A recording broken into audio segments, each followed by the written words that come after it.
एक लमसम बताएं आप कि YouTube से, सिर्फ YouTube की मोनेटाइजेशन से ही कितनी अर्निंग हो जाती होगी, हर महीने क्या खरीद सकते हैं? छोटा मोटा कार, अगर इंडिया में कोई छोटा मोटा कार है तो वही। आप अपनी पर्सनल लाइफ कैसे मैनेज करते हो? आप एक कंटेंट क्रिएटर हैं, आप इन सारी चीज़ों में इतना उलझे रहते हो, कंटेंट की प्लानिंग भी करना है, टीम को मैनेज भी करना है और मीटिंग्स भी करनी है और तमाम सारी चीज़ें होती हैं। आप कैसे मैनेज करते हो सारी चीज़ें? इसका सिंपल फंडामेंटल ये है कि अगर आपकी शादी हो गई है तो बीवी को बोल दो कि 7 बजे के बाद टंग टंग टंग टंग कॉल करते रहो। बस आपका मैनेज लाइफ। Very nice. वो आपसे मैनेज करवा लेगी।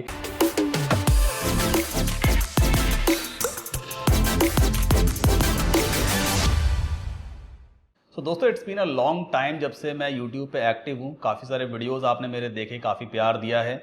मैं आपको डिजिटल मार्केटिंग सिखाता हूँ, एफिलिएट मार्केटिंग, ब्लॉगिंग है। खैर, ये तो आप मुझसे ही सीखते हो, बट कैसा रहे अगर मैं आपको एक ऐसे एक्सपर्ट से मिलवाऊँ जो एफिलिएट मार्केटिंग में किंग हैं। हो सकता है आपने उनके वीडियोस भी ज़रूर देखे हों। वो सिर्फ एफिलिएट मार्केटिंग ही नहीं करते हैं, बट अपने अमेजिंग कंटेंट से यूट्यूब पे उन्होंने धूम मचा रखी है। So welcome to our channel Rishikesh Roy. Thank you very much Saddam भाई, आपने ये मौका दिया अपने चैनल पे आने का, यही बहुत बड़ी बात है मेरे लिए। बाकी तारीफ के लिए शुक्रिया, लेकिन इतना बड़ा मैं हूं नहीं जितने इनके अल्फाज। अरे नहीं, बड़प्पन इन पे है। मतलब मेरा काम जो है बस आप लोग देखते रहते हो। लेकिन हाँ, थैंक यू अगेन। आपसे बोलना चाहूंगा कि मेरे लिए बहुत खुशनसीबी बात है। ऋषिकेश भाई, आपने टाइम निकाला हमारे चैनल में आने के लिए, so that is really amazing and thank you so much from my end as well. आज मेरी ऑडियंस को कुछ ऐसा बताइए। काफी सारे लोग ऐसे हैं जिनको यही नहीं मालूम है स्टार्ट कैसे करना है, किस तरह से वो अपनी डिजिटल मार्केटिंग जर्नी को शुरू करें, कैसे वो घर बैठ के पैसा कमाएं।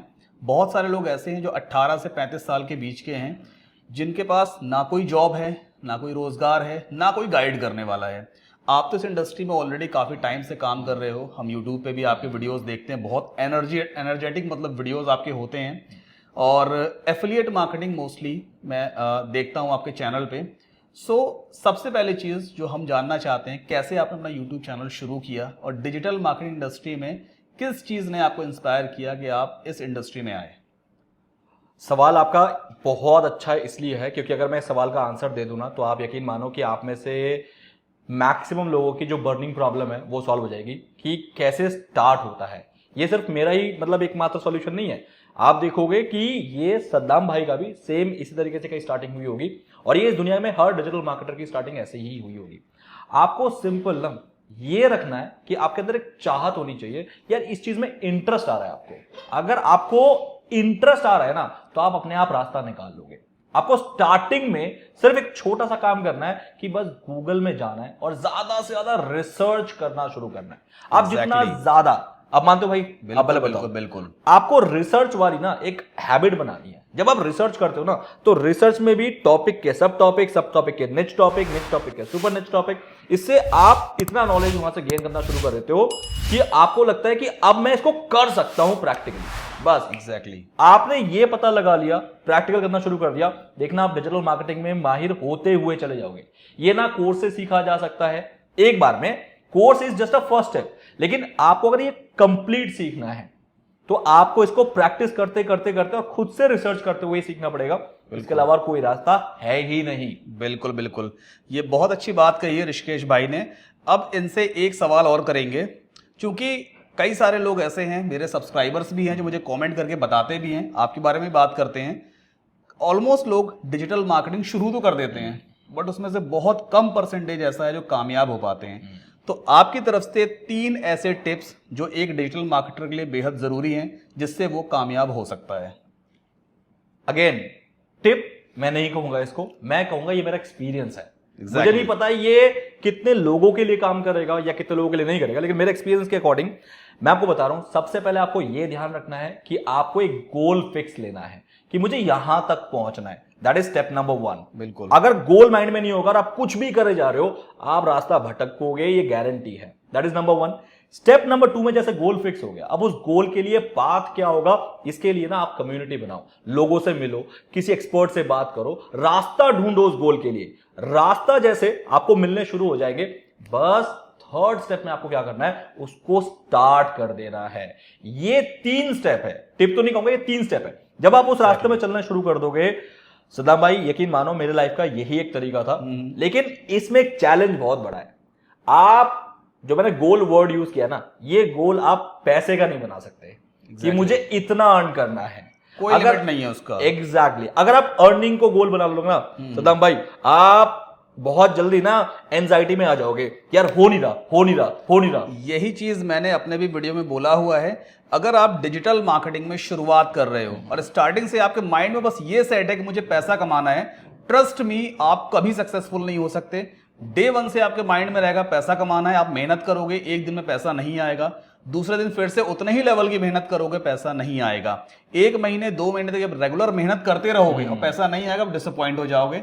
आप कहोगे ये चीज काम नहीं करती, बट एक्चुअल में 2 से 3 महीने के बाद अगर आप पेशेंस से और रेगुलर तरीके से काम करते तो सक्सेस आगे बैठी थी। Exactly right. होना ये था कि आपको अपने परफेक्शन को अचीव करना था। मान लेते हैं एसईओ, तो एसईओ में आपने कितना अच्छा करना शुरू कर दिया, कीवर्ड रैंक हुए आपके, आप कीवर्ड रैंक नहीं देख रहे, आप देख रहे हो वो कीवर्ड रैंक होने के बाद जो ट्रैफिक आएगा, ट्रैफिक में जो एडसेंस आएगा, एडसेंस से जो डॉलर बनेंगे, आपने उसको गोल बनाया। नहीं, आप कीवर्ड रैंकिंग को गोल बनाओ, अपने आप डॉलर्स आएंगे। लेकिन लोग क्या करते हैं, उस एडसेंस तक पहुंच जाते हैं, अगर ब्लॉगिंग की बात करूं तो ये एक्चुअली में सबसे बड़ी दिक्कत होती है। और ये एक्चुअली में एक ऐसा रोप है जो पीछे खींच रहा है आपको, ये रस्सी है जो आपके पैरों में बेड़ियों की तरह काम कर रही है।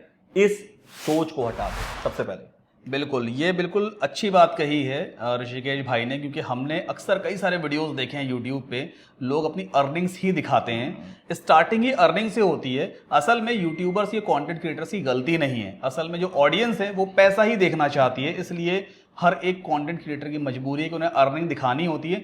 बट जो एक पर्सनल टिप है हम दोनों की तरफ से, वो यही है कि आप स्किल डेवलपमेंट पे ध्यान दीजिए, ना कि पैसे पे। वो एक 3 इडियट्स की कहावत थी, क्या थी कि आप कामयाब बनने के लिए कोशिश करो, तो जो क्या है मैं भूल गया, मतलब आप ऐसा कुछ करो कि सक्सेस झक मार के पीछे आए। झक मार के पीछे, झक वाला वर्ड याद था मुझे। परफेक्शन के पीछे भागो। एग्जैक्टली यही है, तो सक्सेस आपके पीछे झक मार के आएगी। सो बस उस पर ही ध्यान देना, स्किल डेवलप कीजिए अपना। चलिए अब वापस आते हैं। अब चूंकि जो आपका एक्सपर्टीज फील्ड है वो है एफिलिएट मार्केटिंग। हमने ऑलमोस्ट काफ़ी सारे वीडियोस आपके देखे हैं जिसमें फुल ऑफ एनर्जी से आप एफिलिएट मार्केटिंग लोगों को सिखाते हो। आपने कितना अर्न किया उस पर भी अभी आएंगे, इनका भाई अभी पूरा पिटारा खोलेंगे क्या सीक्रेट है ना। लेकिन उससे पहले बात करते हैं कि इन्होंने कैसे एफिलिएट मार्केटिंग इंडस्ट्री में कदम रखा, क्या स्ट्रेटजीज इन्होंने फॉलो करी हैं, क्योंकि बहुत सारे लोग ऐसे हैं जो एफिलिएट मार्केटिंग शुरू करते हैं बट वो कामयाब नहीं होते, इवन 1 रुपया भी नहीं कमा पाते हैं। लेकिन बहुत सारे लोग ऐसे भी हैं जिन्होंने लाखों डॉलर्स बनाया है, रुपया नहीं लाखों डॉलर्स कमाया है और महीने कमाते भी हैं। तो एक्चुअल में इनके पास ऐसी क्या स्ट्रेटजी थी जो इन्हें सक्सेस की तरफ लेके गई एफिलिएट मार्केटिंग में? सदाम भाई अगर मैं सच कहूं तो एफिलिएट मार्केटिंग मुझे भी रातों रात नहीं मिली है जी, और ये रातों रात किसी को मिलने भी नहीं वाली है। एग्जैक्टली वो तो बिल्कुल सही सी बात है, रातों रात बिल्कुल किस्मत नहीं चमकती है, मेहनत करनी पड़ती है। अगर आप सोच रहे हो कि आपने मेरा कोई एफिलिएट मार्केटिंग का कोर्स ले लिया, यूट्यूब में कोई प्लेलिस्ट देख ली एफिलिएट मार्केटिंग की और आप एफिलिएट मार्केटिंग से अर्न करना शुरू कर दोगे, तो सदाम भाई ऐसा नहीं होता। एग्जैक्टली क्योंकि अगर मैं बात सच में करूं और एक्सपीरियंस के बेस पे बात करूं तो मुझे भी एफिलिएट मार्केटिंग से पहला डॉलर अर्न करने में तकरीबन you can say that come से कम साल भर लग गया था। एक साल क्या, मैं ज्यादा ही बोलूंगा क्योंकि मैं अब तो भूल गया, लेकिन साल तो मिनिमम लग गया था। रीजन ये था कि एफिलिएट मार्केटिंग सिर्फ किसी को लिंक भेज देना नहीं होता। बिल्कुल सही बात है, नहीं होता। हमें एक्चुअली में यूट्यूब में देखने को ये मिलता है या फिर ब्लॉगिंग में देखने को ये मिलता है, मतलब जो हम आर्टिकल पढ़ते हैं कि लिंक भेजना, उस लिंक से कोई अर्न कर लेगा, कमीशन मिल जाएगा, बस ये एफिलिएट मार्केटिंग है। एक्चुअली में ये एफिलिएट मार्केटिंग दोस्तों नहीं है। उससे कन्वर्ट कराना, ऑडियंस को कन्वर्ट करना उस प्रोडक्ट में, ये एफिलिएट मार्केटिंग है। और अगर आप एक बहुत बड़ी चीज पकड़ोगे ना सदाम भाई, कन्वर्ट कब होता है इंसान, कब होता है? जब वो आपके ऊपर ट्रस्ट करता है। और ट्रस्ट कैसे आएगा? ट्रस्ट तब आएगा जब आप या तो किसी की हेल्प कर रहे हो, वो भी फ्री ऑफ कॉस्ट, तब वो ट्रस्ट करेगा। और ये ट्रस्ट एक कंटेंट से आ सकता है। एग्जैक्टली। इसके अलावा हम डिजिटल मार्केटर के पास क्या है? कुछ भी नहीं। हम तो आप ये बताओ, मैं घर में जाके किसी को कुछ बेच सकता हूं क्या? अगर मुझे कोई क्लिक बैंक का कुछ एक सप्लीमेंट बेचना है तो मैं यूएस में जाऊंगा क्या बेचने? नहीं, बिल्कुल नहीं। नहीं ना।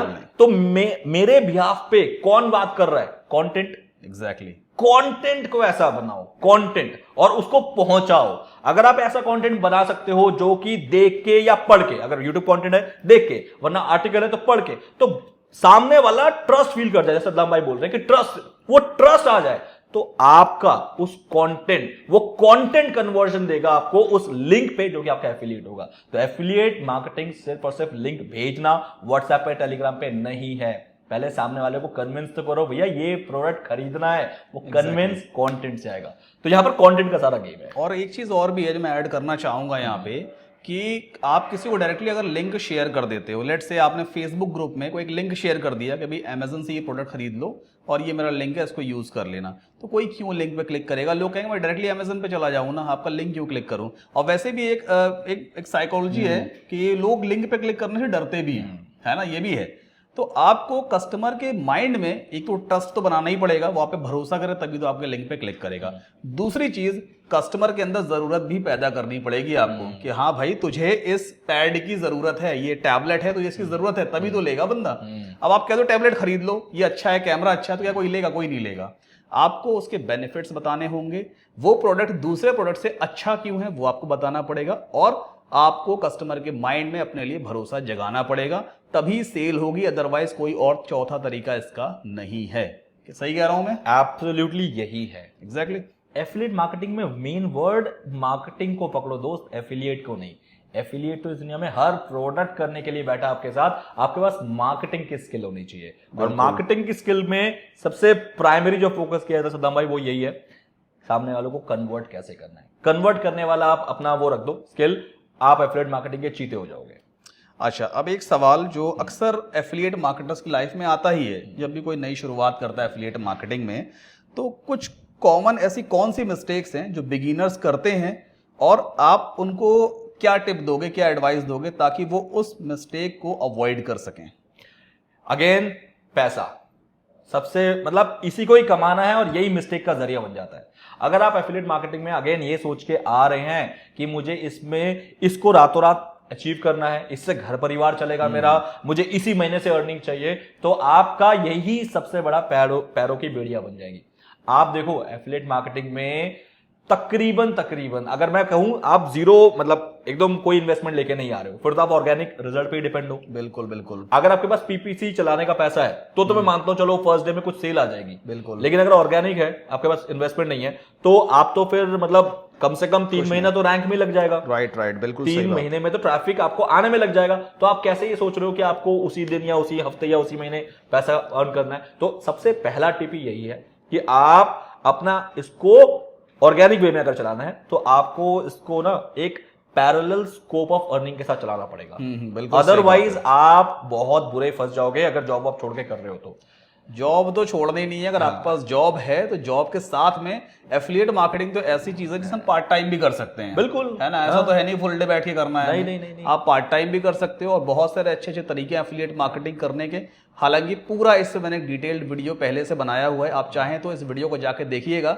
एफिलिएट मार्केटिंग का पूरा एक कोर्स है जिसमें आप खुद की एफिलिएट मार्केटिंग कर सकते हैं, बिगिनर लेवल से पूरे एडवांस लेवल तक का। आगे बढ़ते हैं। अब ऋषिकेश भाई सिर्फ एफिलिएट मार्केटिंग ही नहीं करते हैं, ये एक जाना माना चेहरा है, यूट्यूब पे बहुत पॉपुलर हैं। और सबसे कमाल की चीज़ मुझे इनकी वीडियोस में ये लगती है, इवन मैं खुद भी इनकी वीडियोस देखता हूँ, कि स्टार्टिंग ही ना धमाके से करते हैं कि दोस्तों अब बिल्कुल एकदम आ गए एनर्जी से भरे हुए, तो बंदा खुद मतलब कॉन्फिडेंस आ जाता है ऑडियंस के अंदर कि यार वाकई आज कुछ नया आने वाला है। राइट, तो अब कुछ बात करते हैं इनकी यूट्यूब जर्नी के बारे में। तो सबसे पहला सवाल मेरा आपसे ये है, ये नहीं पूछूंगा कब शुरू किया था यूट्यूब चैनल, वो बड़ा कॉमन सा क्वेश्चन है। आप अपने YouTube के जो वीडियो टॉपिक्स हैं वो आप कैसे डिसाइड करते हो? वो डिसाइड करने का सबसे आसान तरीका है कि मैं खुद ये सोचता हूं कि अगर आज के ट्रेंड में मुझे इस चीज को अचीव करना है तो उसका टॉपिक क्या हो सकता था। फॉर एग्जाम्पल मैं और मेरा ऑडियंस ना ऑलमोस्ट सेम सोचते हैं, ये तो मुझे पता है सदाम, बिल्कुल ठीक है। तो मैं ये सोचता हूं कि अगर ऑडियंस और मैं सेम सोच रही है तो मुझे सिर्फ ये सोचना है कि मुझे आज क्या चाहिए। Exactly. मुझे वहीं से टॉपिक मिल जाता है, क्योंकि मेरे मैक्सिमम ऑडियंस ना वही चाहते हैं जो कि मैं उनको दिखाता हूं। तो मुझे वहां से एक रिवर्स इंजीनियरिंग का मौका मिल जाता है। कैसे कि आज अगर मैंने how to earn money from online का मैंने कोई वीडियो बनाया, उस पर अच्छा खासा मुझे बेनिफिट मिल गया, मतलब व्यूज आ गए, तो मुझे पता लग गया लोग लाइक पसंद तो कर रहे हैं उस वीडियो को। तो यानी इसी टाइप की और कंटेंट बनाने हैं, तो वहीं से रिवर्स इंजीनियरिंग से मुझे टॉपिक मिल जाते हैं। और इसके अलावा बहुत सारे और तरीके हैं जिससे टॉपिक निकाले जा सकते हैं, लेकिन मेरा फोकस यही रहता है कि मैं कहीं ना कहीं अपने निच के अंदर मेक मनी ऑनलाइन जो कि लोग ज्यादा पसंद कर रहे जी। हैं, उस पे टॉपिक रिसर्च करो, बस वहीं से टॉपिक ऑटोमेटिक निकल के आ जाते हैं। सो ये तो आपने जान लिया कि YouTube के वीडियो टॉपिक्स के आइडियाज़ कहाँ से जनरेट किए जाते हैं। आपको खुद अपना माइंड यूज़ करना होगा, हर चीज़ के लिए टूल तो अवेलेबल नहीं है, लेकिन एक कमाल का टूल है जिससे आप टॉपिक आइडियाज़ ले सकते हो। आप ये पता कर सकते हो कि आपकी ऑडियंस एक्चुअल में क्या सर्च कर रही है यूट्यूब पे, उससे रिलेटेड वीडियो बनाओगे तो आपके वीडियोस पे व्यूज़ भी अच्छे आएंगे अगर आप एक यूट्यूबर हैं। तो यूट्यूब स्टूडियो जो मोबाइल ऐप है उसमें ही सारी चीज़ें होती हैं। एनालिटिक्स पे जाना, रिसर्च में जाना, पूरा कंटेंट आपको वहाँ पे मिलेगा, उससे आप अपने नेक्स्ट वीडियो की प्लानिंग भी कर सकते हो। इवन मैं खुद भी यूट्यूब स्टूडियो यूज़ करता हूँ। अगर आप अपना यूट्यूब चैनल शुरू करना चाहते हैं तो यूट्यूब स्टूडियो का सहारा ले सकते हैं। आगे बढ़ते हैं। अब अगला सवाल, बीइंग एज अ यूट्यूबर, मैं खुद भी एक यूट्यूबर हूँ, कंटेंट बनाता हूँ। मोस्टली लोगों को कंटेंट पसंद आता है, लेकिन बहुत सारे ऐसे भी हैं जो निगेटिव कमेंट्स छोड़ते हैं, क्रिटिसाइज करते हैं, आलोचना करते हैं। अब चाहे वो एक रियल सब्सक्राइबर है या कोई हमारा कॉम्पिटिटर है, तो ऐसे कमेंट्स आपके वीडियोस पे भी डेफिनेटली आते होंगे। आप इस तरह के कमेंट्स को या इस तरह की सिचुएशन को कैसे हैंडल करते हो? बिल गेट्स की एक साफ सुथरी लाइन है और बिल गेट्स का एक कोटेशन है कि your customer is the best teacher for you. आपका कस्टमर आपके लिए सबसे बेस्ट टीचर हो सकता है आपके प्रोडक्ट को बनाने के लिए। मैं अपने नेगेटिव रिव्यूज को पढ़ के ये समझ जाता हूं कि उसकी इंटेंशन क्या है। अगर उसकी इंटेंशन सिर्फ गाली देने की है, मैं उसको छोड़ देता हूं। लेकिन अगर उसकी इंटेंशन ये थी कि यार ये चीज खराब हुई है, आपसे उम्मीद नहीं थी, तो इसका मतलब मेरे से उम्मीद क्या थी और अच्छे की। तो वहां से मुझे एक फीडबैक मिला, उस फीडबैक को तो मैं इतना दिल से लगाता हूं कि मैं उसको रिप्लाई करता हूं कि आप बताओ प्लीज, खोद खोदे बताता हूं कि आप मुझे बताओ कि दिक्कत और मतलब क्या आपको पता लगा ऐसा, मुझे चाहिए वो फीडबैक ताकि मैं उसको ठीक कर सकूं। बिल्कुल तो सही है। ये दो रीजन है कि गाली गलौज या फिर जिसकी इंटेंशन समझ आ रही है कि ये साफ ऐसे जानबूझ के कर रहा है, उसको छोड़ दो। लेकिन जो दिल से मेरा भला चाह रहा है, उसने जानबूझ के लिखा है कि सर इसको ठीक कर लो, ये ऐसा हुआ है, मैं उसको गले लगाता हूं एज अ फीडबैक। ये बहुत अच्छे इन्होंने सजेशन दिया है। हालांकि मेरे वीडियोस पे जब कोई निगेटिव कमेंट्स आता है तो मैं मोस्टली समझता हूँ शायद वो कॉम्पिटिटर हो सकता है या कोई ऐसा जो एक सीखने का पर्पस से नहीं आया चैनल पे। उसे बस चाहिए कि वो 10 मिनट में वीडियो कवर अप करे और चला जाए। अभी रिसेंट में कुछ कमेंट्स ऐसे आए थे जिसमें वीडियोस तो मेरे हमेशा इन डेप्थ होते हैं, लेंदी वीडियोज़ होते हैं, क्योंकि हम दोनों के वीडियोज़ ऐसे ही हैं। हम लोग कोशिश करते हैं कि चीज़ों को पूरा जीरो से लेकर के एडवांस लेवल तक सिखाएं। बट कुछ लोग ऐसे हैं जिनको चाहिए बस 5 मिनट में वीडियो खत्म हो जाए, तो एट लास्ट वो कमेंट करके यही बोलते हैं कि अरे यार 5 मिनट की चीज़ को आपने 1 घंटे खींच दिया। बट एक्चुअल में हम लोग बिगिनर्स को बेसिकली टारगेट करके वीडियोस बनाते हैं। बिगिनर्स हमारी ऑडियंस है जिनको कुछ नहीं आता है, तो उनको सब चीज़ें जीरो समझानी पड़ती हैं। और ये तो इन्हें एक एग्जांपल दिया है कमेंट का, ऐसे बहुत सारे डिफरेंट टाइप के कमेंट्स आते हैं, लोग क्रिटिसाइज भी करते हैं। खैर उस पर ध्यान देने का नहीं होता है, राइट। चलो आगे बढ़ते हैं। अब YouTube जर्नी का जो लास्ट सवाल है, क्योंकि आप में से काफ़ी सारे लोग होंगे जो अपना खुद का YouTube चैनल भी शुरू करना चाहते हैं। अब जब किसी को YouTube चैनल शुरू करना है तो सबसे पहले माइंड में क्या आता है? एक बढ़िया सा कैमरा, बढ़िया सा माइक और महंगे महंगे सॉफ्टवेयर्स। आप एक बिगिनर को ऐसा क्या टूल सजेस्ट करोगे या सॉफ्टवेयर सजेस्ट करोगे जिससे वो अपनी यूट्यूब जर्नी को एटलीस्ट स्टार्ट कर सकता है? क्योंकि उसके बाद स्टार्टिंग में फंड्स नहीं होते हैं, टू बी वेरी ऑनेस्ट। क्या कुछ फ्री टूल्स अवेलेबल हैं? अगर फ्री टूल अवेलेबल नहीं है तो पेड टूल ऐसे जो सस्ते हों और जो आप भी यूज करते हैं और बिगिनर को सजेस्ट करोगे? सी अगेन, अगर आपको YouTube स्टार्ट ही करना है तो डिपेंड करता है कि आपका निच क्या है, कैटेगरी क्या है। जैसे व्लॉगर के लिए तो एक ऐसा कैमरा होना चाहिए और एक कुछ गिम्बल टाइप होना चाहिए, व्लॉगर जो ऐसे व्लॉग करते फिरेंगे। बट अगर आपको ट्यूटोरियल वीडियो बनाना है तो आपके पास ट्यूटोरियल वीडियो के लिए एक ऐसा सेटअप होना चाहिए जहां पर आप बैठ के सिस्टम पे काम करें। उसके लिए लैपटॉप तो चाहिए होगा। अब लैपटॉप जितनी इन्वेस्टमेंट तो होनी चाहिए। तो इसलिए डिपेंड करता है कि आपकी कैटेगरी क्या है। लेकिन फिर भी मैं कहूंगा, एक टिप ही देना चाहूंगा यहां पर एक्सपीरियंस के बेस्ड पे, कभी भी उस समय का वेट मत करना, जो कि मैं गलती करता हूं या करता था, कि मैं जब तक ये सोचता हूं कि मेरे पास सारी चीजें नहीं हो जाएंगी मैं काम स्टार्ट नहीं करूंगा। ये गलती मत करना। आपको लगता है कि आज मेरे पास कुछ है देने के लिए एज अ कंटेंट, तो आपके पास उस टाइम पे जो भी कैमरा है, जो भी फोन है, आप वीडियो बना लो। वेट मत करना एक अच्छे कैमरे का, वेट मत करना एक अच्छे माइक का, बस वीडियो बना दो। क्योंकि आपके ऑडियंस को सिर्फ आपका कंटेंट चाहिए होता है, ना कि आपका सेटअप चाहिए होता है। Exactly. आप क्या कहते हो? बिल्कुल सही बात है। इवन मैंने अपने खुद की यूट्यूब जर्नी, मेरे पास एक मोबाइल फ़ोन था जिसमें फ्रंट कैमरा चालू करके मैंने अपने वीडियोस बनाना शुरू किए थे। जो लैपटॉप था, कोई महंगा लैपटॉप नहीं था, पापा ने एमसीए के टाइम पे दिला दिया था वो मोटा सा एचपी वाला लैपटॉप, उसे ही यूज़ करके शुरू कर दिया। क्योंकि ये बात ऋषिकेश भाई ने बिल्कुल सही कही है, सामने बैठने वाला बंदा आपका यूट्यूब सेटअप देखने के लिए नहीं बैठा है, वो कंटेंट सर्च कर रहा है। अगर आपने उसको अच्छा कंटेंट दे दिया, वो डेफिनेटली आपको सब्सक्राइब करेगा, आपका वॉच टाइम भी बढ़ाएगा। तो कंटेंट पे फोकस करो। अभी बहुत बड़ा एग्जांपल भी अपने सामने, जैसे मनोज डे हैं, उन्होंने कहाँ से शुरुआत की, लोगों ने बड़ा प्यार दिया, सीढ़ी पे बैठ के वीडियो बनाई उन्होंने, बल्कि वो रियलिस्टिक वीडियो लगती थी कि रियल, मतलब बंदा कनेक्ट हो पाता था। लोग रियल पसंद भी करते हैं और एग्जैक्टली लोग रियल ही पसंद करते हैं। मतलब आप बहुत तामझाम दिखाओगे ना कि मेरे पास ये है वो है, तो लोग सोचते हैं ये तो मुझसे बहुत दूर है, मतलब हमारे बीच में डिस्टेंस काफी है। इतना बड़े, मतलब वो एक करोड़पति, मैं गांव में बैठा, वो डिस्टेंस ना फील होता है, बिल्कुल, जिसके चलते शायद उसकी वीडियो से मैं कनेक्ट नहीं कर पाऊंगा। लेकिन फॉर एग्जांपल मैं एक छोटा गांव का हूं और गांव के ऑडियंस आज के डेट में बहुत है, तो आप उनसे कैसे कनेक्ट करोगे? ये दिखाओ ना मेरा बैकग्राउंड गांव का है। एग्जैक्टली, बिल्कुल यही चीज है, आपको ऑडियंस से कनेक्ट होना पड़ेगा, और कनेक्ट होने के लिए आपको अपनी रहीसी नहीं दिखानी है। आप जितना डाउन टू अर्थ रह करके वीडियो बनाएंगे, उतना ही लोग उस वीडियो को पसंद भी करेंगे। सद्दाम भाई, बात रहीसी और डाउन टू अर्थ की नहीं है, बात ये रियल रहो। बिल्कुल मतलब सही बात अगर मेरे पास ये कैमरा है तो भाई यही कैमरा है, मेरे पास ये बैकग्राउंड है तो यही बैकग्राउंड है। मैं एग्जैजरेट नहीं कर सकता कि नहीं, मैं जब तक इस बैकग्राउंड को बड़ा लाभ लश्कर बाकी यूट्यूबर जो दिखाते हैं ये लाइट वो लाइट करके नहीं बना लूंगा, तब तक मैं वीडियो नहीं बनाऊंगा, फिर तो आप रह गए। इसलिए content journey is like content तक रहने दो, बाकी सारी चीजें नेचुरल रखो, आप देखना आप चल जाओगे।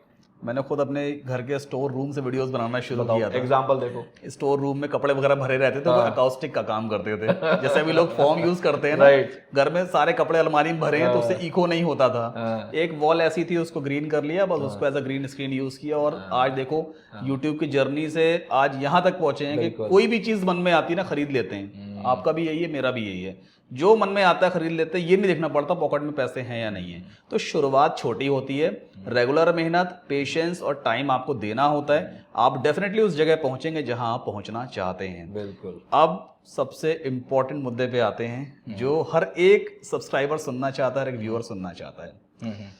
सो भाई साहब, अब बात करते हैं कि कमाई कितनी करते हैं। पसीने छूट रहे हैं, ऐसे सवाल नहीं पूछे जाते सद्दाम भाई, ये कुछ नहीं। अब स्टोरी थोड़ी सी डिफरेंट है। हमने सबको मोटिवेट किया आपकी स्टोरी बता करके, ताकि लोग इस चीज को समझ सकें कि हाँ भाई, अगर आप कर सकते हो, मैं कर सकता हूं, तो सब कर सकते हैं। लेकिन ये करने के बाद क्या हासिल किया जा सकता है, कितना ड्यूरेशन लगेगा और कितने लेवल की मेहनत लगेगी, ये भी बताना बेहद जरूरी है सबको, राइट भाई? अगर आपको ये बात पसंद आ रही है, सवाल पसंद आ रहा है, तो कमेंट करके जरूर बताएं, और ये सेशन अगर आपको पसंद आ रहा है तो वीडियो को लाइक जरूर करें और शेयर भी जरूर करें। तो अगला सवाल ऋषिकेश भाई से मेरा ये है कि ये एक यूट्यूबर हैं, और नो डाउट यूट्यूब पे इनके वीडियोस अच्छे होते हैं, लेंथी होते हैं, और व्यूज भी बढ़िया आते हैं।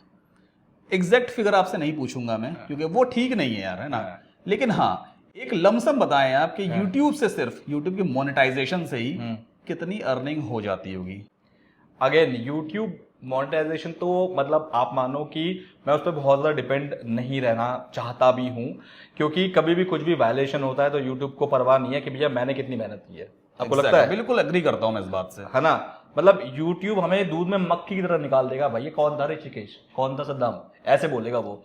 एक छोटा सा पॉलिसी वायलेशन, और वो भी वायलेशन हमें कब आएगा हमें पता भी नहीं होगा, मतलब हम कर भी रहे हैं हमें नहीं पता, उसको पता लग गया। अभी इस पॉडकास्ट से पहले हम लोग यही डिस्कस कर रहे थे कि यार कुछ पता नहीं है, कौन सा पॉलिसी वायलेशन धोखे से हो जाए और चैनल पे कॉपीराइट आ जाए या सस्पेंड हो जाए। बिल्कुल, तो इसलिए मैं उसके मोनेटाइजेशन पे तो ज्यादा डिपेंड नहीं हूं। लेकिन हाँ, अगर मोनेटाइजेशन की बात करूं तो बहुत ज्यादा तो नहीं, क्योंकि ज्यादा व्यूज की बात मैं करूंगा तो इतने ज्यादा व्यूज भी नहीं आते। लेकिन हाँ, जो मैं टॉपिक चूज करता हूं उसका सीपीसी या सीपीएम जो है वो ज्यादा आता है। डिजिटल मार्केटिंग में ज्यादा है, नो डाउट है। तो आप मान के चलो, अब मुझे आईफोन का तो पता नहीं, मैं आईफोन यूजर तो नहीं, गरीब आदमी हूँ। हर महीने क्या खरीद सकते हैं? एक कार, आईफोन 14 प्रो, मतलब एक छोटा मोटा कार, अगर इंडिया में कोई छोटा मोटा कार है तो वही। भाई देखो, गरीब आदमी से मिलो। नहीं छोटा मतलब आदमी से, अरे छोटा मोटा मतलब एक ऑल्टो टाइप के कार यार। हर महीने ऑल्टो देखो खरीद सकते हैं भाई साहब, ऐसी गरीबी हमें भी चाहिए। ये इनका कभी अगर स्क्रीनशॉट मिल जाए ना तो मैं भी आपको प्रूफ कर दूं कि इनका क्या है, ऐसी बात नहीं है। गरीबी तो देखो भाई साहब। ये मतलब चलो, तो ऋषिकेश भाई यूट्यूब से हर महीने एक ऑल्टो खरीद सकते हैं। अब आप लोग सर्च करना या कमेंट करके बताना एक ऑल्टो कितने की आ रही है। Base model, base model. अब वो तो खैर चलो, बेस मॉडल ही ठीक, बेस मॉडल ही सही। अब मुझे एक्चुअली ऑटो का प्राइस भी नहीं पता, मुझे लग रहा है मैं खरीद सकता हूँ, लेकिन अगर आप कमेंट करके बताओगे ना कि कितने का आता है, तब मैं उसमें बताऊंगा नहीं नहीं इतना नहीं है, इतना नहीं है, ऐसा हो सकता है। चलो ठीक है। अब यूट्यूब के मोनेटाइजेशन की बात तो अलग हुई। अब हम सभी जानते हैं यूट्यूबर सिर्फ यूट्यूब मोनेटाइजेशन से ही अर्निंग नहीं करता है, और भी मल्टीपल सोर्सेज ऑफ इनकम होते हैं जिससे वो अपने कंटेंट को मोनेटाइज करके कमाई करता है, राइट। यूट्यूब मोनेटाइजेशन के अलावा और कौन कौन से सोर्सेज ऑफ इनकम है? इनकम नहीं पूछूंगा कितनी हो रही है, बस ये बता दें और कौन कौन सोर्सेज ऑफ इनकम है। सी, मैं सबसे ज्यादा जो मेरा जो मेन गोल होता है, गोल क्या होता है मतलब वो प्राइमरी सोर्स ऑफ अर्निंग में काउंट होता है, दैट इज माय कोर्सेज। क्योंकि मैं बनाई कोर्सेज की वजह से हूँ, क्योंकि लोग मुझे as a digital marketing expert मानते थे। मैं एक डिजिटल मार्केटिंग ट्रेनर के तौर पे ही किसी इंस्टीट्यूट में पढ़ाता था, फिर वहां से एक बड़े इंस्टीट्यूट में गया, फिर उसके बाद इंडिया के बहुत बड़े इंस्टीट्यूट में गया, फिर वहां से मैं कॉलेजेस में डिजिटल मार्केटिंग के लेक्चर्स देने लग गया। तो लोग मुझे डिजिटल मार्केटर मानते थे। जब मैंने अपना कोर्स निकाला तो आप यकीन मानोगे सदाम भाई, वो कोर्स इतना हिट हो गया कि उसने मेरी मतलब 1 साल में जिंदगी चेंज कर दी। उस कोर्स का टॉपिक क्या था? डिजिटल मार्केटिंग कोर्स है आपका। बस डिजिटल मार्केटिंग का 18 मॉड्यूल के मैंने तकरीबन 63 वीडियोस निकाले थे, दैट्स इट, राइट। और उसने 1 साल में मतलब सब चेंज कर दिया था मेरे लाइफ का, ये आप मान के चलो। तो मेन मेरे कोर्सेस हैं जो फिर मैं बैक टू बैक निकालता गया, लोग पसंद करते गए, आप लोगों ने प्यार दिया। देन इसके बाद एफिलिएट मार्केटिंग बहुत बड़ा चंक है, मतलब इसी का ही मतलब हिस्सा है कि right, affiliate marketing is a big thing. Then video में स्पॉन्सर्स आजकल टॉपिक की वजह से आ जाते हैं, बिल्कुल स्पॉन्सर्स हैं। देन इसके अलावा अगर मैं बोलूँ तो फ्रीलांसिंग तो मैं बिल्कुल नहीं करता हूँ, अपनी करता हूँ, प्रोजेक्ट्स वगैरह मैं लेता नहीं हूँ, वरना एक टाइप के प्रोजेक्ट से भी मुझे काफ़ी ज़्यादा उसका मेरा एक सोर्स ऑफ इनकम मेरा वो बना हुआ था। हाँ, और मुझे याद नहीं आ रहा कि अब मैं और क्या क्या करता हूँ, मतलब ये तो बेसिक्स है, मतलब मल्टीपल सोर्सेज ऑफ इनकम है बेसिकली, ठीक। तो हम एक मोटा मोटा हिसाब किताब लेके चलते हैं। यूट्यूब और सारे मल्टीपल सोर्सेज ऑफ इनकम मिला करके ऑन एन एवरेज 15 से 20 लाख तो पहुंच जाता होगा। अरे सर, आप ऐसे डायरेक्ट फिगर क्यों बोल रहे हैं सर? ऐसा कुछ नहीं है, 15 से 20 लाख ऐसा नहीं है। चलिए, अब ये तो आप जान चुके हो, अर्निंग दिखाने का मकसद ये नहीं है कि हम आपको लालच दें। अर्निंग दिखाने का, अर्निंग को रिवील करने का मकसद सिर्फ इतना होता है कि आप अगर डिजिटल मार्केटिंग इंडस्ट्री में अपना करियर चुनते हैं, बनाते हैं और मेहनत करते हैं, तो आप इतना नहीं, इससे कई गुना ज्यादा अर्न कर सकते हैं। लोग कमा रहे हैं और वाकई ऑनलाइन अर्निंग होती है, बस आपको रास्ता सही पता होना चाहिए। अगर आप digital marketing, affiliate marketing free में सीखना चाहते हैं, ऋषिकेश भाई का यूट्यूब चैनल है ऋषिकेश रॉय के नाम से ही, आप वहाँ पे जा करके भाई के वीडियोस को एक्सप्लोर भी कर सकते हैं, डिजिटल मार्केटिंग, एफिलिएट मार्केटिंग सीख भी सकते हैं। और भाई इस चैनल को भी ज़रूर सब्सक्राइब कीजिएगा ताकि मुझे भी थोड़ा मोटिवेशन मिले और भी इस तरह के अमेजिंग लोगों को मैं चैनल पे लेकर के आता। बहुत बढ़िया चैनल इनका, बहुत बढ़िया। मतलब मैं कहूँगा कि ये तो मेरी इनसे बात शुरू हो गई तो मैं इनके साथ लाइव बैठा हूँ, वरना मैं तो इनका इतना कंटेंट बढ़िया मानता था कि यार कभी ये मुझे भाव भी देंगे कि मतलब ऐसे मिलने के लिए। भाई मैं सोचता था 1 लीटर खून बढ़ गया मेरा। बहुत बढ़िया चैनल है। अभी देखो, अगर फर्स्ट टाइम देख रहे हो चैनल सब्सक्राइब कर लो, क्योंकि यहाँ से कंटेंट बहुत बढ़िया मिलता है। बहुत बहुत शुक्रिया भाई, आपने रिक्वेस्ट किया। भाई साहब अब देखो, इग्नोर नहीं करना है, सब्सक्राइब कर लो। आप लोग की हेल्प से ही ये चैनल ग्रो होगा और 1 मिलियन तक ले करके जाना है। बिल्कुल चलो, जाना है। सो अब स्टार्ट करते हैं क्विक फायर राउंड। अब ये जो सेट ऑफ क्वेश्चंस है जो मैं इनसे पूछूंगा, इसमें फटाफट ये क्वेश्चंस के आंसर्स देंगे और कुछ ऐसे अमेजिंग बेहद जरूरी क्वेश्चंस हैं जिसके आंसर, जिनके जवाब आपको पता होना बेहद जरूरी है इस इंडस्ट्री में। सो ऋषिकेश भाई, सबसे पहले फटाफट बताएं, कोई अगर डिजिटल मार्केटिंग इंडस्ट्री में है तो SEO या PPC दोनों में से बेटर क्या रहेगा स्टार्टिंग करने के लिए? PPC स्टार्ट करने के लिए SEO सही रहेगा, लेकिन अगर बहुत ग्रो करना है PPC। गूगल एड्स या फेसबुक एड्स? Facebook ads. क्यों?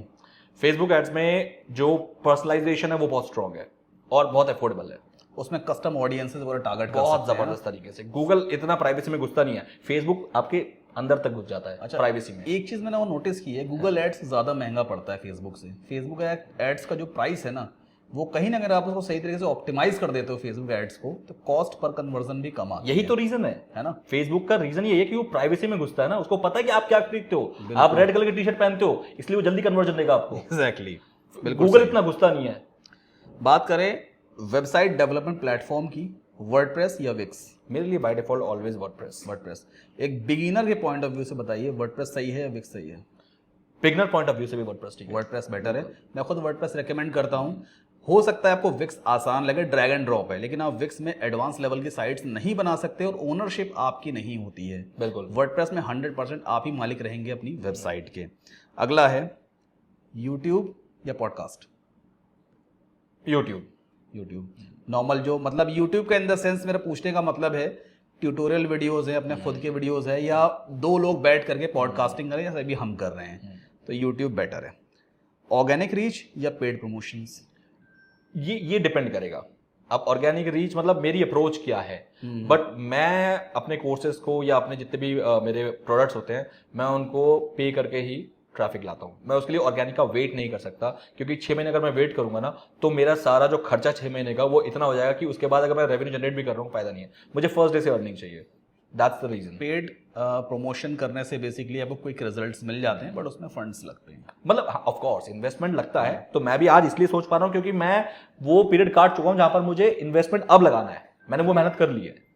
अब user engagement point of view से यूट्यूब शॉर्ट्स या इंस्टाग्राम रील्स? इंस्टाग्राम रील्स, उस पर क्या स्पेसिफिक रीजन है इसका? उसमें जो ऑडियंस है ना वो यंग ऑडियंस है, और आप ध्यान रखना कोई भी प्रोडक्ट बोलो या कोई भी सर्विस बोलो, यंग ऑडियंस पे ज्यादा कन्वर्ट होती है। कोई अगर कंटेंट राइटिंग में जाना चाहता है, मतलब स्टार्ट करना चाहता है एज अ ब्लॉगर या एज अ व्लॉगर, दोनों में से कौन सा ऑप्शन बेटर है एक बिगिनर के लिए? ब्लॉगर लिख के स्टार्ट करना। एक चीज का ध्यान रखिएगा, बहुत सारे लोग जानते ही नहीं है ब्लॉग क्या होता है, व्लॉग क्या होता है। तो भाई बताइए ब्लॉग और व्लॉग में क्या डिफरेंस है? देखो ब्लॉग तो वही है कि जो आप वेबसाइट एज अ वेबसाइट में अपने कंटेंट को पब्लिश करते हो, लोग पढ़ते हैं उसको, आप लिखते हो। हाँ एग्जैक्टली, आपकी लिखावट उनको दिखती है। बट व्लॉग में क्या होता है कि आप एज अ वीडियो कंटेंट दे रहे हो। अब जब वीडियो कंटेंट दे रहे हो उसमें टाइम बहुत लगेगा आपको, उसके post production, pre production, then उसकी स्क्रिप्टिंग, राइटिंग इज बेस्ट क्योंकि उसमें ट्रैफिक भी ज्यादा है। सिंपल भाषा में ब्लॉग में आप लिखते हैं, व्लॉग में आप वीडियोस शूट करते हैं। आप चाहे आप ऐसे बनाइए, चाहे आप कैमरा सेट करके बनाइए। चलो एक और इम्पोर्टेंट क्वेश्चन, किसी को स्टार्ट करना है, सोलो वर्क करना चाहिए, कोलैबोरेशन साथ में करना चाहिए? मतलब अकेले काम करें या टीम बना के काम करें? यूट्यूब वीडियोस में नहीं, किसी भी डिजिटल मार्केटिंग इंडस्ट्री में किसी का अपना शुरुआत करनी है, करियर बनाना है, तो स्टार्टिंग कैसे, कई लोग माइंड में ये रहता है ना डाउट कि भाई टीम होनी चाहिए पूरी हमारे पास तो हम शुरुआत करें। तो क्या कोई इंडिविजुअल स्टार्ट कर सकता है या टीम के साथ ही स्टार्ट करना जरूरी है? इंडिविजुअल स्टार्ट कर सकता है, बिल्कुल कर सकता है, लेकिन अगर आप अफोर्ड कर सकते हो टीम से करो, क्योंकि आपकी प्रोडक्शन स्पीड होगी और उस प्रोडक्शन से आपका रिटर्न ऑन इन्वेस्टमेंट जल्दी आएगा। लेकिन इंडिविजुअल भी स्टार्ट कर सकते हैं। अब एक और अच्छा क्वेश्चन है, यूट्यूब वीडियो से रिलेटेड है क्वेश्चन ये, क्योंकि हम दोनों के वीडियोस बहुत लेंदी होते हैं। आपके पॉइंट ऑफ व्यू से एक बिगिनर अगर अपना यूट्यूब चैनल शुरू करना चाहता है तो उसे लॉन्ग फॉर्म वीडियोस पे ध्यान देना चाहिए या बाइट साइज्ड वीडियोस पे? बाइट साइज पे स्टार्टिंग अगर कर रहे हो, लॉन्ग फॉर्म में अगर आप जाओगे तो आपका अगेन टाइम, खर्चा, एफर्ट बढ़ता रहेगा, जो कि आप एज अ अकेले बिगिनर नहीं कर पाओगे। एग्जैक्टली, बिगिनर के लिए शॉर्ट कंटेंट बेटर है। शॉर्ट का मतलब वो शॉर्ट्स नहीं कह रहा हूं मैं, आप जो 16:9 वाले रेशियो बनाते हो वीडियोस, लेकिन लंबे मत रखो बेसिकली, है ना। थोड़ा ड्यूरेशन 8-10 मिनट का ठीक रहेगा, 15 मिनट मैक्सिमम ठीक है स्टार्टिंग में। चलिए अब कुछ पर्सनल लाइफ पे आते हैं। How do you manage your work life experience specially being a content creator? आप अपनी पर्सनल लाइफ कैसे मैनेज करते हो? आप एक कंटेंट क्रिएटर हैं, आप इन सारी चीज़ों में इतना उलझे रहते हो, कंटेंट की प्लानिंग भी करना है, टीम को मैनेज भी करना है और मीटिंग्स भी करनी है और तमाम सारी चीज़ें होती हैं। आप कैसे मैनेज करते हो सारी चीज़ें? इसका सिंपल फंडामेंटल ये है कि अगर आपकी शादी हो गई है तो बीवी को बोल दो कि 7 बजे के बाद टंग टंग टंग टंग कॉल करते रहो, बस आपका मैनेज लाइफ। Very nice. वो आपसे मैनेज करवा लेगी। लेकिन हाँ, अगर आप बैचलर है तो क्या करें, फिर तो लाइफ जियो यार, जियो, कोई प्लानिंग की जरूरत नहीं है। चलो ये तो बेहद अच्छा जवाब दिया इन्होंने और ये मेरे लिए बड़े काम का रहेगा, सो इम्प्लीमेंट करके देखेंगे। क्योंकि ओवरऑल अगर आप टेंशन फ्री घर से रहते हैं तो आप सब कुछ मैनेज कर सकते हो, लेकिन वही चीज मैनेज नहीं होती। चलिए बहुत बढ़िया। अब एक सवाल ऐसा है कि हर बंदे की लाइफ में कोई ना कोई रोल मॉडल होता है, राइट? बिल्कुल। कोई ना कोई तो ऐसा होता है जैसे हम फॉलो करते हैं, जिसको देख करके हम वैसा बनने की कोशिश करते हैं, या जो वो कर रहा है वो चीजें हम भी करने की कोशिश करते हैं। आपकी लाइफ में ऐसा कौन रोल मॉडल है? अब्दुल कलाम साहब, क्योंकि उन्होंने कहा था कि सपने वो नहीं है जो आप सोते हुए देखते हो, राइट? सपने वो होते हैं जो आपको सोने नहीं देते। बिल्कुल सही बात। मैं उनको रोल मॉडल मानता हूं और उनके सच में इस वर्ड पे, इन कोटेशन पे मैं चलता हूं।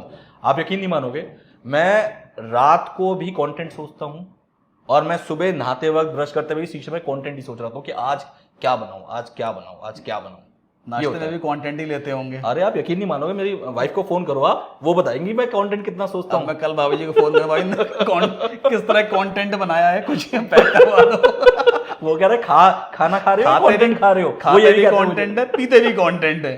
एग्जैक्टली ऐसा होना चाहिए। अगर ऐसा है तो आप लाइफ में सक्सेसफुल, आपका कोई माइके लाल नहीं रोक सकता आपको सक्सेसफुल बनने से। Very nice, very nice. चलो एक लास्ट क्वेश्चन है फटाफट। अब चूंकि काफी सारे लोगों ने शायद आपको फर्स्ट टाइम भी देखा होगा, वैसे तो लोग सभी आपको जानते हैं। जिन लोगों ने फर्स्ट टाइम आपको देखा है, आपसे चीजें सीखना चाहते हैं, वो आपसे कैसे कनेक्ट हो सकते हैं? क्या कोई ईमेल है आपका? यूट्यूब चैनल खैर मैंने बता ही दिया है, या कोई और वे ऑफ कनेक्शन है जिससे ये लोग आपसे कनेक्ट हो सकते हैं, तो वो शेयर करें। खुली किताब है, सर के चैनल पे आओ आप, बस बोल दो कि वहाँ पर लिख दो @ कर दो मुझे, मैं आंसर दे दूंगा आप लोगों को। बस तो ऋषिकेश भाई को टैग कर दीजिए हैशटैग यूज करके, और हैशटैग का जो आपका यूजर नेम है वो क्या रहेगा? ऋषिकेश रॉय ऑफिशियल। ऋषिकेश रॉय ऑफिशियल आपके यूट्यूब चैनल का जो यूज़र नेम है वो है। मैं हालांकि वीडियो के डिस्क्रिप्शन में भी दे दूंगा। तो जो लोग भी कनेक्ट होना चाहते हैं ऋषिकेश भाई से, अपना करियर डिजिटल मार्केटिंग इंडस्ट्री में, एफिलिएट मार्केटिंग में बनाना चाहते हैं, फटाफट जाएं, आज ही चेक करें आपका चैनल, और बहुत ही बढ़िया कंटेंट आपको मिलेगा। टाइम वेस्ट बिल्कुल भी नहीं होगा। सो ऋषिकेश भाई, thank you so much once again कि आपने हमारे चैनल पे आने के लिए इतना टाइम निकाला। मैं जानता हूँ बहुत बिजी रहते हैं, फिर भी वक्त निकाला है, और मुझे पूरी उम्मीद है कि आप लोगों को कुछ नया आज सीखने को मिला होगा। वीडियो के साथ, चैनल के साथ जुड़े रहें। नेक्स्ट टाइम फिर किसी और ऐसी शख्सियत से आपकी मुलाकात करवाऊंगा। Thank you so much and have a wonderful day. Channel subscribe कर लो, बहुत अच्छा कंटेंट देते हैं। भूल गया था मैं बोलना। Thank you so much once again.